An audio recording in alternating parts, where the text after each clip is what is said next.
여러분 안녕하십니까? 오늘 또 참으로 좋은 날입니다. 주님의 사랑이 여러분 마음속에 넘쳐나시기를 바랍니다. 저는 오늘 두 종류의 사람이라는 제목으로 여러분과 함께 은혜를 나누고자 합니다. 본문 말씀은 성경 고린도전서 2장 14절로 16절입니다. 육에 속한 사람은 하나님의 성령의 일을 받지 아니하나니 저에게는 미련하게 보이며 또 깨닫지도 못하나니 이런 영적으로라 분변하매니라. 신령한 자는 모든 것을 판단하나 자기는 아무에게도 판단을 받지 아니하느니라.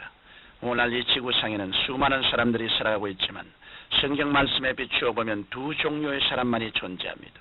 그것은 육에 속한 사람과 신령한 사람입니다. 예수님께서는 신령한 사람과 육에 속한 사람을 알곡과 쭉정이로 비유하셨습니다. 농부가 농사를 지으면 알곡은 모아 곡간에 들이고 쭉정이는 불 속에 던져버리는 것처럼 하나님께서도 세상 끝날 추수 때 영에 속한 사람은 천국 곡간에 모으고 육에 속한 사람은 영벌에 취하신다는 것입니다. 이런 점에서 보면 인간은 두 가지 면에서 종말적인 삶을 살고 있습니다. 그 한 가지는 개인적인 종말인 육신의 죽음이고 또 한 가지는 세상 끝날에 인류 전체 위에 임할 심판적인 종말입니다. 이러므로 이 마지막 때를 살고 있는 우리는 어떠한 종말에 처하든지 반드시 영에 속한 사람으로 하늘나라 알곡이 되어 하나님께서 예비하신 영원한 안식에 들어가야 하겠습니다. 그러면 본문에서 말씀하는 두 종류의 사람은 어떤 사람들일까요? 먼저 육에 속한 사람에 대해 말씀드리겠습니다. 육에 속한 사람이란 성령으로 거듭나지 아니한 사람을 말합니다.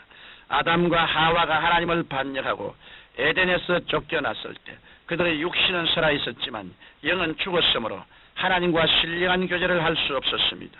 뿐만 아니라 아담과 하와가 범죄한 이유로 태어나는 모든 사람들은 죄를 가지고 육에 속한 사람으로 태어나게 되었습니다.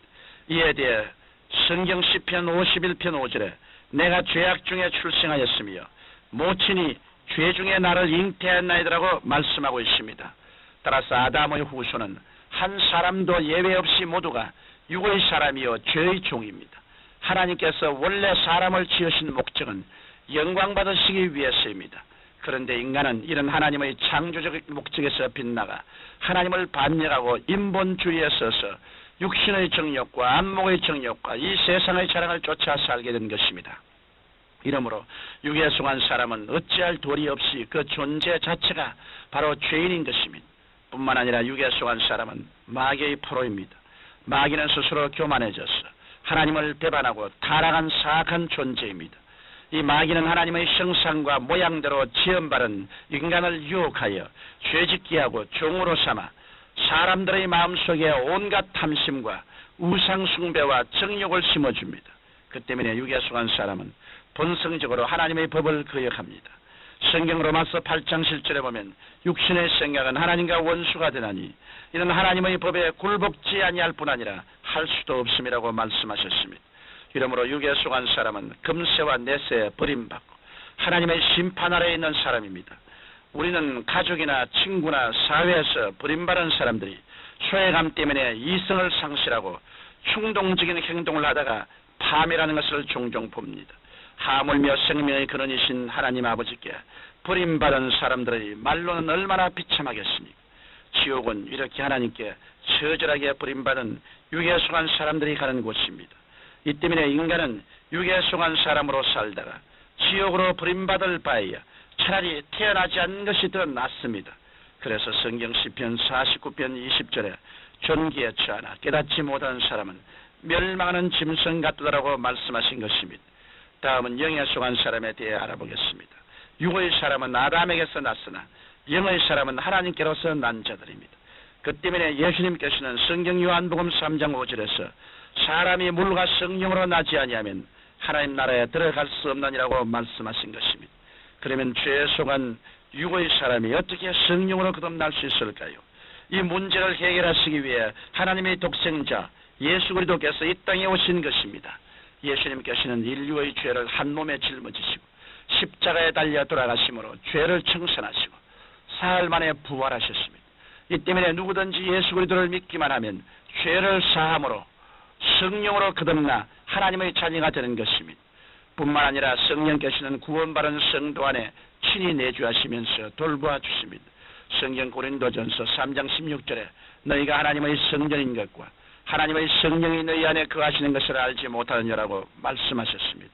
이렇게 성령으로 그리스도의 생명에 접붙임을 받은 사람은 영안이 열려서 신령한 세계를 깨닫게 되고 인본주의에서 벗어나 하나님 중심에 서서 의와 진리와 거룩함의 열매를 맺어갈 수 있는 것입니다.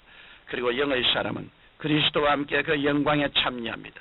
영의 사람은 중생의 영광, 성령 충만의 영광, 치료의 영광, 축복의 영광, 영원한 천국의 영광을 체험합니다. 나아가 그리스도의 복음을 위해서 핍박이 오면 고난도 함께 받습니다. 성령 디모데후서 1장 8절에 보면 사도 바울이 복음을 전하다가 감옥에 갇혔을 때 그의 믿음의 아들인 디모데에게 편지하기를 내가 우리 주의 증거와 또는 주를 위하여 갇힌 자된 나를 부끄러워 말고 오직 하나님의 능력을 쫓아 복음과 함께 고난을 받으라고 당부한 것을 볼 수 있습니다. 나아가 영의 사람은 자신은 죽고 그리스도만 나타낸 사람입니다. 조지 뮬러의 전기를 쓴 A.T. 피어슨 박사가 한 번은 위대한 믿음의 사람 조지 뮬러에게 당신의 위대한 삶의 비결은 무엇이며 하나님의 사업을 성공시키는 비결은 무엇이냐고 물었습니다. 그래서 조지 뮬러는 고개를 숙이면서 겸손히 박사님, 조지 뮬러는 죽고 주님만 살아계십니다. 그렇게 대답했다고 합니다. 마지막으로 영에 속한 사람은 천국 갈 때까지 주님 닮은 생활을 계속해야 합니다. 우리가 거듭나서 영의 사람이 되었음에도 불구하고 연약하여 죄를 지으면 내적으로 영과 육의 갈등이 생겨납니다. 그래서 위대한 사도 바울 로마서 7장에서 내 속사람으로는 하나님의 법을 즐거워하되 내 지체 속에서 한 다른 법이 내 마음의 법과 싸워 내 지체 속에 있는 죄의 법 아래로 나를 사로잡아오는 것을 보는도다. 오라 나는 곤고한 사람이로다. 이 사망의 몸에서 누가 나를 건져내려고 탄식했던 것입니다. 이와 같이 우리 그리스도인들이 하늘나라에 가기 전까지는 끊임없이 마귀의 공격과 유혹을 받습니다. 그러나 보혜사 성령께서 우리 연약함을 도와주시기 위해 우리와 함께 계시기 때문에 우리는 능히 죄와 세상을 이길 수 있는 것입니다. 성경은 요한일서 4장 4절에서 자녀들아 너희는 하나님께 속하였고 또 저희를 이기었나니 이는 너희 안에 계시니가 세상에 있는 이보다 크심이라고 하셨습니다. 이러므로 우리는 무시로 성령 안에서 기도하고 규칙적으로 하나님의 말씀을 읽고 늘 성령님의 인도하심을 받아 삶으로 그리스도를 닮아가는 영의 사람이 되어야 하겠습니다. 사랑하는 청취자 여러분, 우리가 온 천하를 얻고도 우리의 목숨을 잃으면 무슨 소용이 있겠습니까?